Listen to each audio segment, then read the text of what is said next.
Good evening, good evening. A very special thank you to the Greenwald family for sponsoring tonight's Shiur. They're sponsoring in honor of Mrs. Greenwald's aunt's yard site coming up the third night of Chanukah. Sarah Bas Beryl, her neshama should have an aliyah. Amen. The opposite of ruchnius, the opposite of spirituality is fill in the blank. So I think most of us would say gashmius, physicality. The truth is, Rav Shach tells us that the opposite of spiritual is not physical. The opposite of spiritual is superficial. Ruchnius, which is the Hebrew expression for spirituality, is the same thing as panemius, as one's inner world. Gashmius, the word we use for physicality, is chitzonius, that's the external world. So if ruchnius, real spirituality, is panemius, what's within, what's internal, the opposite of spiritual is physical, but it's also superficial. It's external. That's the opposite of ruchnius, is superficiality. I'd like to delve into the concept of how do we become more connected to panemius, to our inner world as individuals, our inner world as Klal Yisrael, and to explore how the time of Chanukah is a time where we celebrate the world of panemius, the world of ruchnius, the world of real spirituality, and we continue our ancient and ongoing fight against the gashmius, against superficiality, against chitzonius, which is a very difficult battle because sometimes it's quite straightforward. I know this is ruchnius, this is gashmius. This is what I'm striving for, this is spiritual, and this is external, this is superficial, this is gashmi. But oftentimes, even within the world of ruchnius, within the spiritual world of Torah and mitzvos, there is so much chitzonius, there is so much superficiality that gets in the way and is distracting and confusing. Chanukah itself, historically we know, goes back to the 2nd century BCE. But there's actually a point in time about 1,500 years before the Chanukah story where we have the roots of Chanukah that were placed into the Bria, that were, so to speak, set in motion. V'yarki lo yochelo, the historic fight between Yaakov and the angel. The Malach saw that he was not able to defeat Yaakov. V'yiga b'chaf Yerecho, v'teka kaf Yerech Yaakov be'ovek imo. The only thing the Malach was able to do was hit the thigh of Yaakov. Yaakov was harmed by this, and then a few psukim later it says, V'yizrach lo hashemish, kasher over es penuel v'hutzolei al Yerecho. Hutzolei al Yerecho means he was limping. He was injured by the Malach. However, v'yizrach lo hashemish, the sun rose for him. The sun rises for everybody, not just Yaakov Avinu. So the Medrash Rabbah explains, v'yizrach lo hashemish means there was a special healing component that HaKadosh Baruch Hu allowed for the sun, for the light emanating from the sun, to bring to Yaakov as a refuah for that makkah, as a healing for what the Malach did to Yaakov. Explains the Sif Sechein. This is a sefer that goes through some of the Kabbalistic explanations and background to the Yontif of Chanukah in this case. The Sif Sechein explains, we know that Yaakov went back initially before he encountered the Malach. For what purpose? To retrieve pachim ketanim, small flasks, small jugs. So he went back for pachim ketanim, he gets into this brawl with the Malach. Vayiga b'chaf yurecho, the Malach is able to strike him. And we know through Masorah that it was in his left leg. The regel has small. And what's fascinating is the whole world of the Spheros, which is a world obviously beyond what we can grasp. But we do know there's a concept of 10 different Spheros.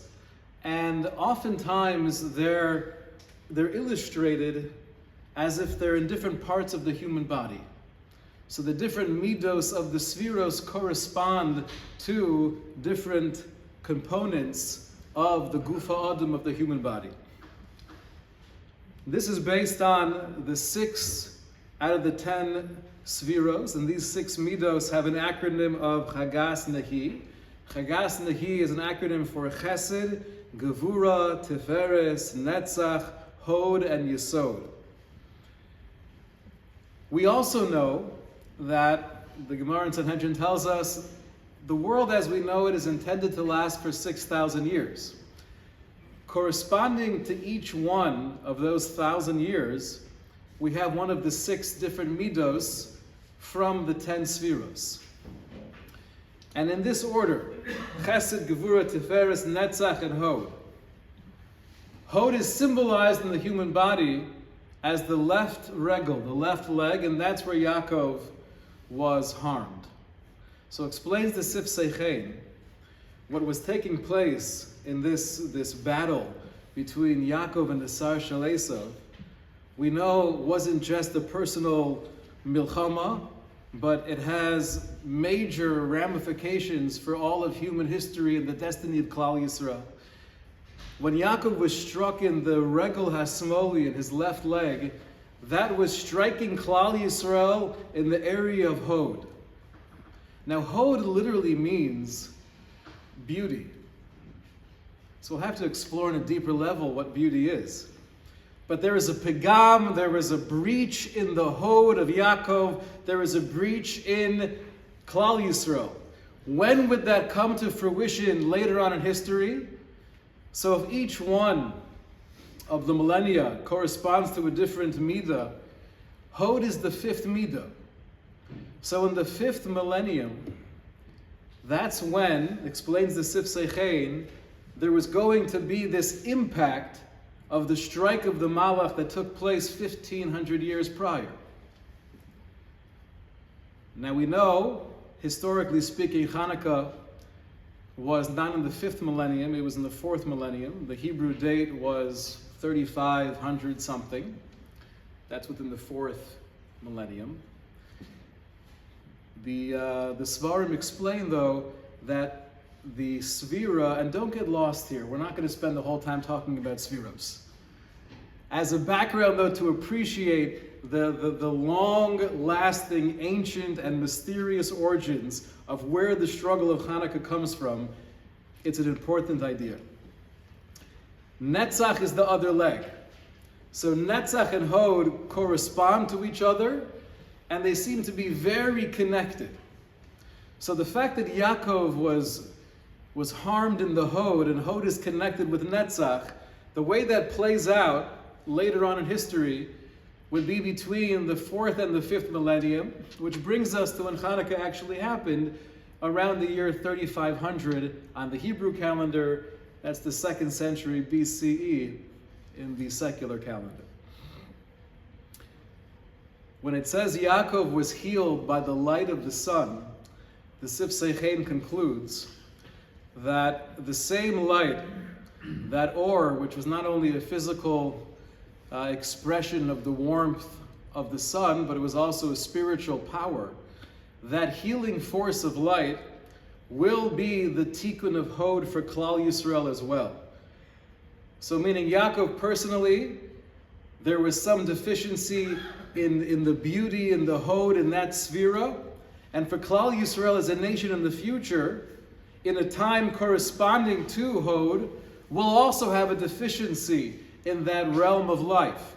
We'll have a deficiency in the midah of beauty.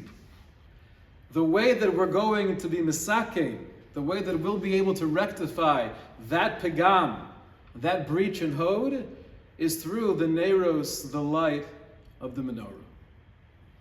This is a background which is obviously very vague, but I want to build off this and explain some of these ideas. Rabbi Gedalia Shiur, he quotes from the Arizal this idea that the Chashmonayim, during the times of Chanukah, tangibly and practically, they were defending the Jewish people from the Greek onslaught, from the Greek takeover of Yerushalayim and the Beis HaMikdash. But spiritually, there was a whole different level of milchama that was taking place. Namely, the Chashmonayim, their job was to be misakein hod, to bring back the midah of hod, our understanding, the Jewish hashkafa of beauty that was being tampered with by the Yevanim. The Beis HaMikdash is referred to as hod. It's the most beautiful place on earth. Where does that beauty emanate from? It's not just the edifice, it's not the structure. Obviously, it's the Kedusha coming from within the Beis HaMikdash. The entire goal of the Yevanim, explains Rabbi Gedalia Shiur, their philosophy in life we know was materialism. We use that word materialism to speak about someone who's overly obsessed with the Gashmias. But materialism was actually a hashkafa. There was a philosophy of materialism which was, there's nothing beyond the material. There's nothing beyond the physical. Everything else is just made up. And therefore there was this sanctity. There was this worship of the physical, of the human body, of athletics, of music, anything that could benefit the physical experience. That was the materialism of the Yevanim. That was the goal of the Greeks. Gedalia Shiur says, the Yevanim ritzonam hayalitol es hayofi hachitzoni. Their entire focus on life was the external beauty that the world had to offer. And that was their Yerusha. We know that Yavan comes from Yefis. Yefis, one of the three sons of Noach, and the bracha that was given to Yefis was Yaft Elokim liyefis. Hashem gives the gift of beauty to Yefis. And the descendants of the Yevanim inherit that gift of beauty. That's why it's interesting, out of all the exiles that we experienced, which one is called Choshech? Was it Bavel? Was it Mitzrayim? Edom? The only exile that's referred to as darkness is the exile of the Yevanim, when the Greeks were taken over Yerushalayim. Why was that Choshech? If anything, they were much more civilized than any other nation that came before or after them. They brought so much wisdom into the world. They brought Chachma. That's a time of Choshech because that was the only time in all of our exiles, in all of the persecution that we've been through as a nation, where there could be any sense of confusion that maybe they have something that we don't. When we're being persecuted by the Babylonians, there was no thought crossing our mind, maybe they have a beauty and a grace that we're missing. They were animalistic, they were barbarians, and the same thing was true with Mitzrayim and Edom, but there was something unique to Yavan, because the Greeks had the blessing of Yofi. They had this beauty, and they were able to bring it into the world in a very attractive way. But their whole concept, their whole construct of Yofi was the chitzonius, the external, the superficial, the perception of beauty, but not the inner world of the beauty. The goal of the Chashmonayim during the times of Chanukah was to bring back the avodah in the Beis HaMikdash, but not just bring back our control and our ability to do the avodah. It was to bring back the panemius, to bring back that internal world of Kedusha and Tahara that was lost with the external focus of the Greeks. It's interesting, that's why the Greeks were the only nation, the first nation, to mandate the translation of the Torah. They didn't burn the Sefer Torah, but they required it translated. That's the famous Gemara in Megillah. The translation of Chumash was an expression of the focus on a superficial beauty. We don't care about the panemius, we don't care about the depth and the layers of meaning behind every letter, every nakuda of Chumash. We just want the superficial beauty. That was the focus on Chetzonius. That's why it was a day of mourning. It was a day that was actually decreed as a fast day, the time when they made us translate the Torah. So the Greeks had this external focus, creating a world of confusion, of darkness, because it looked so attractive, it was alluring. And it goes back to the ancient times of Yefes, who was the forefather of Yovan. What did Yefes do to deserve this blessing, this gift of beauty? He did the exact same thing that his brother Shem did, because they did it together. We know that Noah is lying there in the tent, and he's in a state of disgrace. So v'yikach Shem v'Yefes es simla. Shem and Yefes, the two brothers together, take the cloak, and they go in with great respect and dignity for their father, and they cover their father's body without looking.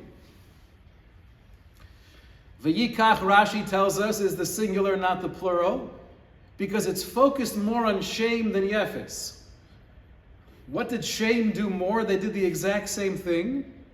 Shem shenis ametz b'mitzvah yoser mi Yefes. Literally that means Shem had more strength. There was more of a commitment to the mitzvah than Yefes had. So superficially, you would assume that just means he was more into it, and for Yefes, he was somewhat distracted.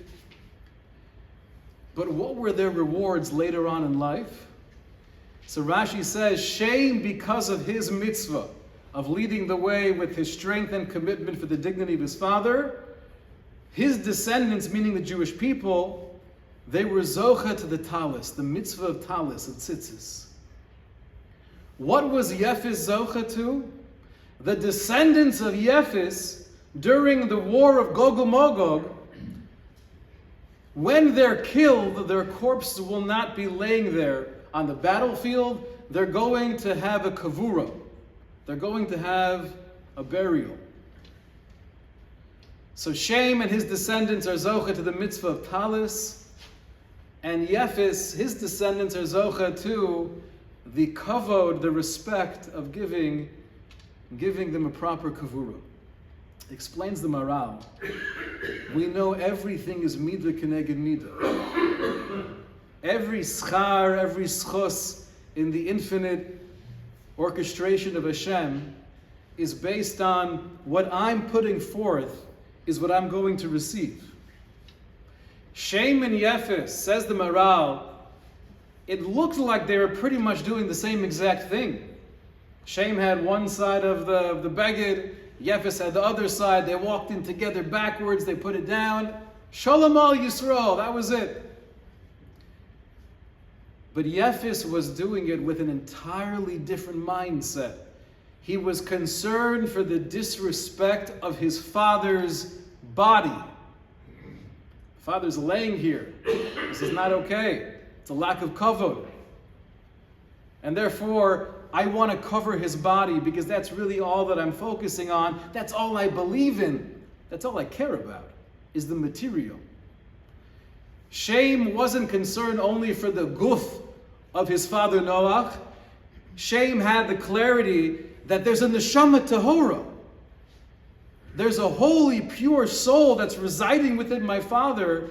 This is a bizayon, this is disgraceful for my father and the neshama, the godless Adam. I know that my father is made in the image of God like I am. His intent was to cover his father up because he cared for his neshama, not just his guf.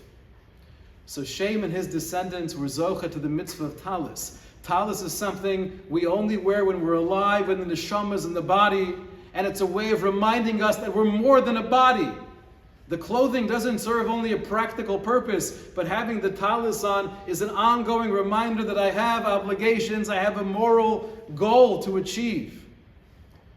Yefes, he was focused on the body, so in the future your descendants, they'll also have kavod for their bodies.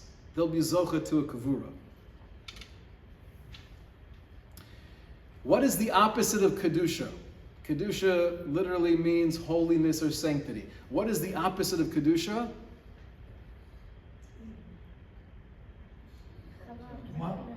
Oh, so really the term kiddush Hashem is to sanctify Hashem, and then chilul Hashem is to do something that's bringing down the kavod shemayim. It's decreasing our reverence of God. Lo sechalu Hashem kodshi. Don't profane, don't disgrace my holy name. V'nigdashti b'soch b'nei Yisrael. The opposite of lo sechalalu is v'nigdashti. So you have kedusha, and then you have the other extreme, which is chilul. Defining kedusha is a very difficult thing to do. We talk about it, we could feel it once in a while, but sometimes it's easier to define a term by defining the opposite, and then from the opposite working backwards. So if the opposite of kedusha is chilul, so that's ches lamed lamed, halal. Halal means kosher for Muslims. But it also means empty. Right? Halal in Chumash is a corpse. Why is a corpse called halal? Because it's the material, but it's empty, it's void of the neshama. The essence of the human being is no longer there. What's a chalil? A flute, because you have a piece of wood that's hollowed out. In the brach of Asher Yotzer, chalulim, chalulim, we have cavities within the body. So the opposite of kedusha is halal, which means a void of meaning. So that means kedusha then is what? It's filled with meaning. It's filled with life. We find the same thing when you're trying to define the terms tuma and tahara. Tuma is usually translated as impure, and tahara is pure. But in what context do we find the different halachos of tuma? When there's a loss of life or when there's a loss of potential life, then you have an energy of tuma. When do we find the concept of tahara? Tahara is always the opposite. The mikvah is mayim chayim. Tahara represents life. Purity is really a life force. It's a vitality. It's an energy. And then tumah is a void of that life force. What were the Yavanim trying to do? More so than just politically get everybody on the same page and create a unified culture and want all of the different nations under their reign to pretty much follow in suit. Kishenichnusu Yavanim leheichel, the Gemara says, when they entered into the Beis HaMikdash, timu kol hashmonim shebeheichel, they contaminated all of the oils in the heichel.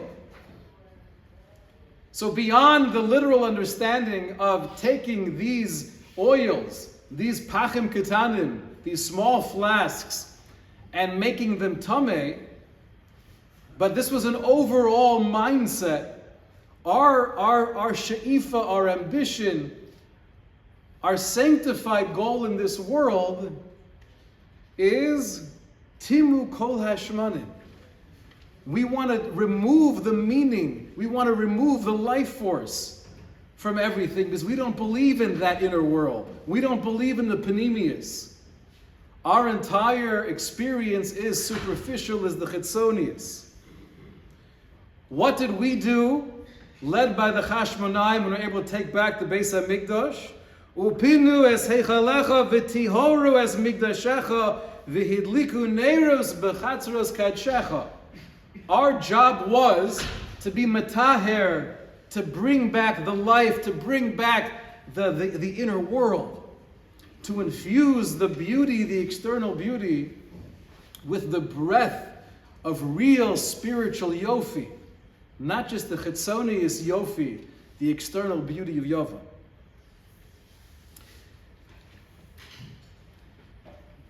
How do I know that I've made it in society? What's the greatest indication that I'm really doing well? So obviously, if I have a good job, I have a decent income, I have influence, I have prestige. These are all general indications in the secular world that I mean something, that I'm worthy. Now we try to distance ourselves from that, knowing intellectually those are not our values. But they creep into the world of Torah in so many subtle and poisonous ways.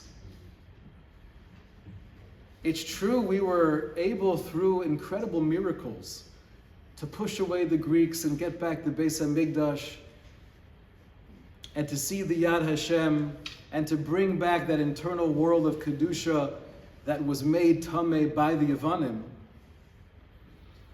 But unfortunately, the culture, at least in Western civilization, has been an ongoing continuation of the mindset of Yava.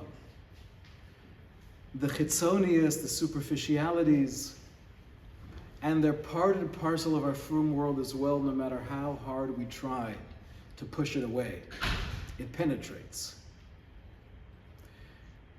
There was somebody asking Rav Hutner, the great Rosh Hashiva of Chaim Berlin, about having more PR, being able to advertise what the yeshiva is doing. There's so much going on here.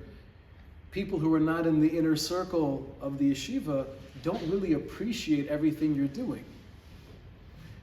And his response was, I have a Masorah. My tradition is that we don't proactively try to let other people know how incredibly we're doing. What am I gaining by that? And he quoted a Gemara. The Gemara says that when all of the nations of the world see the ongoing light of the menorah, that'll be the greatest indication of Klal Yisrael's relationship with Hashem. When all the nations see the light of the menorah, how many people were able to see the menorah when it was actually in the Beis HaMikdash? The nations of the world were not allowed in. The menorah was hidden from the human eye. So explain Rav Hutner, what the Gemara is telling us is, when we have the flame burning, and internally we're being uplifted by our connection with the Borei Olam, that will have an uplifting impact on humanity. But not that we have to go out proactively and advertise how incredible we are. That's not the Masorah. We live as much as we can in a panemius world. I have to build my inner universe as an Eved Hashem, as one who genuinely cares for those around me. And through my sincere avodas Hashem, I believe that will uplift others. If you like this shiur, please press subscribe in the bottom left for more of these and others similar. It's so difficult, right? Within the world of Torah, there's so much of the chitzonius that creeps in. Follow me on Twitter. Rav Shlomo Volbe was the great mashgiach, just passed away in the probably 2005, 2006. And I had the chance recently, a few years ago, to speak to one of his well-known Talmidim, Rabbi Leichter. And they asked him the question, did Rav Volbe have any hobbies? So he said yes. And it's funny you ask, because people often misquote Rav Wolbe, and they say that he was very against taking pictures, very against trying to capture the moment through a camera or through nowadays a phone, because it would take away from the experience. Now, why would they assume he was against taking pictures? Because that's what he said. Rav Wolbe tells us that he remembers when he was in yeshiva in Switzerland, and they went out to daven early in the morning, Vasikin, beautiful mountain with an incredible view, and they were there together, feeling this expansive tefillah. He said it was more than words could describe. It was such a beauty. It was overwhelming, until I heard someone say, "Oh, I forgot my camera back in the dorm. This would be an incredible shot. If you're standing over here like this," he said, at that moment, it lost all of its beauty. There might have been chetzonius, but the panemius of that beauty was gone. Rav Wolbe actually would tell people during a wedding, right? Nowadays it's a lost cause. What is a wedding? It's a forum for taking pictures, right? People dress up to be photographed. That's what a wedding is. Rav Wolbe was not a fan of that. And he spoke out. He said, it's true, people want to get pictures and they want to have the album, and you're going to look back at it 25 and 50 years later, B'tz Hashem, and it'll be fun to tell your grandchildren, look at how young I looked then, I can't believe that was you, Zadie. But you can't allow that to take away from the chavaya, from the experience. What's happening here is there's a kedushin taking place.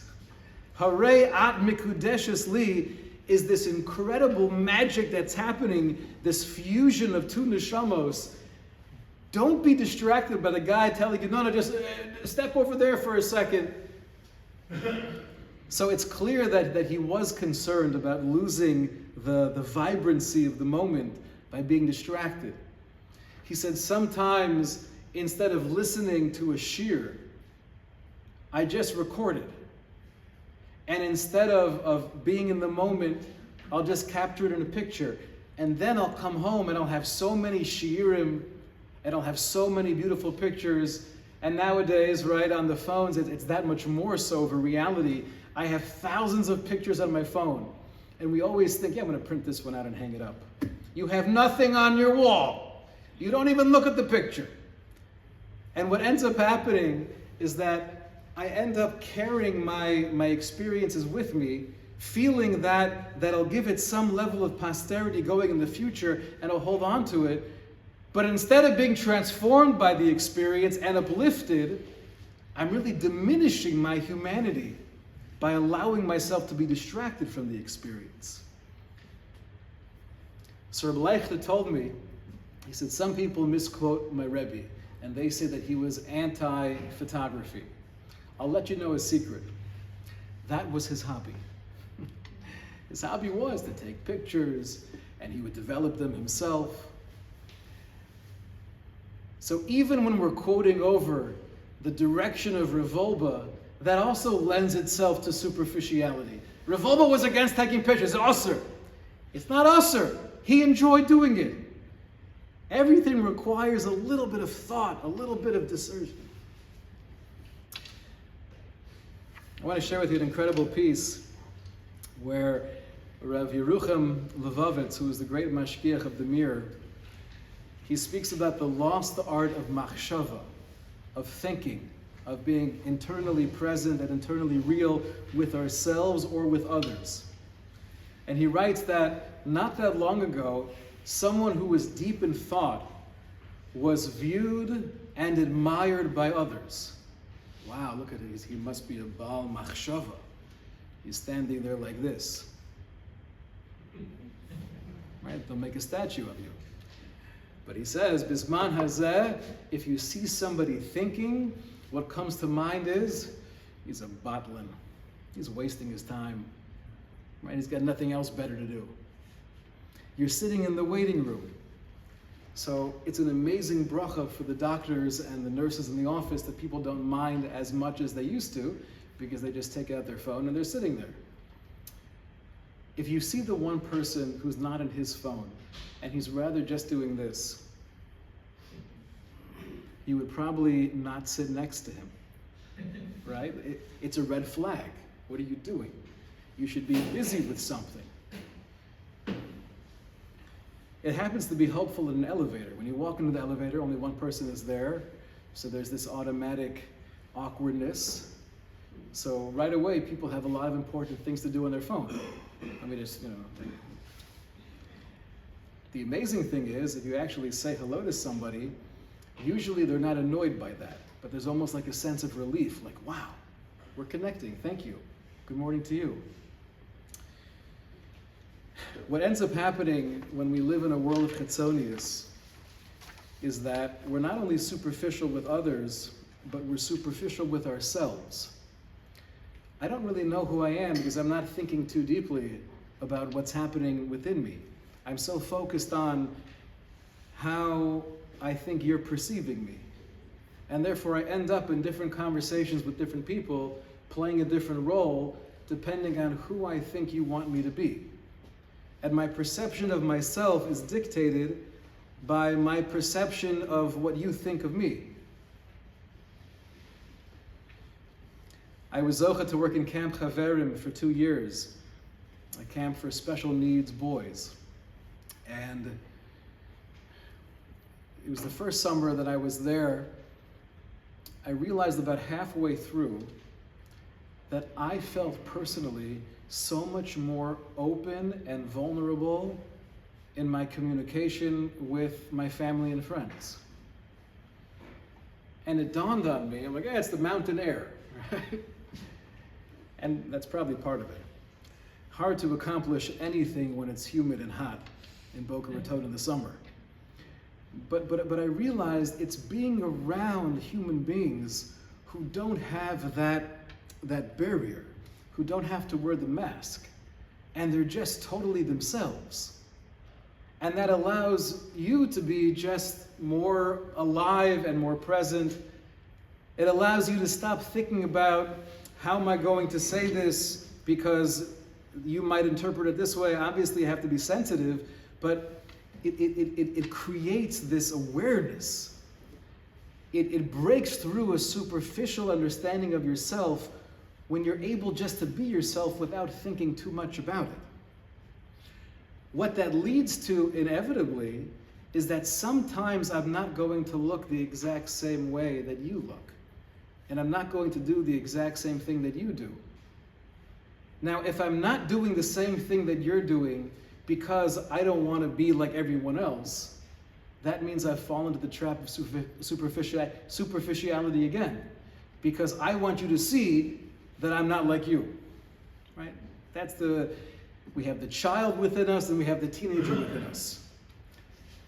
But if I'm being honest with myself, and I'm trying to be in touch with who I am and what my avodas Hashem is, and I'm not just copying people around me, so then I might be doing something different, to the point where the Gra says an amazing thing. The Pasuk in Mishlei tells us, Holech biyoshro yirei Hashem. One who goes in his yashrus, in his straightness, he's someone who has healthy fear of God. Holech biyoshro literally means he's going in his yashrus. Explains the Gra. Ki chol adam tzarech leilech bedarko hatzarech lo. Because we all have to know what our derech is. Ki ein midas b'nei adam shovim ze lezeh. We're not created the exact same way. We all have unique neshamos. And that's why Shlomo Melech is telling us, Holech biyashro, one who has the honesty with him or herself and the courage with him or herself to be able to really delve deep within me and ask, what do I need to be doing? What is my avodas Hashem right now? B'derech hayosher shelo, af al pi shebe'enei habrios hu ra. It's an amazing line. Even though in the perception of others, they might view you as doing something ra. This is bad. This is negative. Right? Meaning, to use the more contemporary expression, You're so judgy. People are going to be judgy of me. Okay, says the Gra. Ki einam yodim ma shehu tzorich.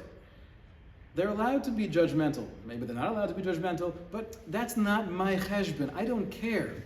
They don't know what I need. Those are the words of the Gra. So this idea of the chitzonius is not just the attraction to the secular culture, to the Hellenism of the world, but it could be very much within frumkeit. Closing myself into my little Dalet Amos, my bubble of reality. Having a real judgment of others because you don't fit within this box. And therefore you're different. Therefore I don't feel comfortable or as comfortable with you as I do with him because why? Because yefis. Yafta lokim liyefis. Because we're allowing the chitzonius to come in. Now we find this in extreme ways. I remember years ago somebody told me that they were applying for a school and the school said, after doing some research, we're sorry to inform you, but we're not going to be able to accept your child because we heard that you have a dog. Right? Rabbi Sai, if you have a dog, then we're concerned about you coming into our school. That's obviously an extreme example. Chanukah is a time where we want to continue that fight because it's so desperately needed. We need it for ourselves, allowing a real perspective on who I am and what I need to be doing, what I need to be doing in my roles in life as a mother, as a father, as a husband, as a friend. And we need it in our perception of others. We can't allow the chitzonius to get in the way of the way I'm viewing you and the way I'm relating to you. And I think that explains the mitzvah of Neiros Chanukah is something that's very unique. We spoke about this between Mincha and Mariv.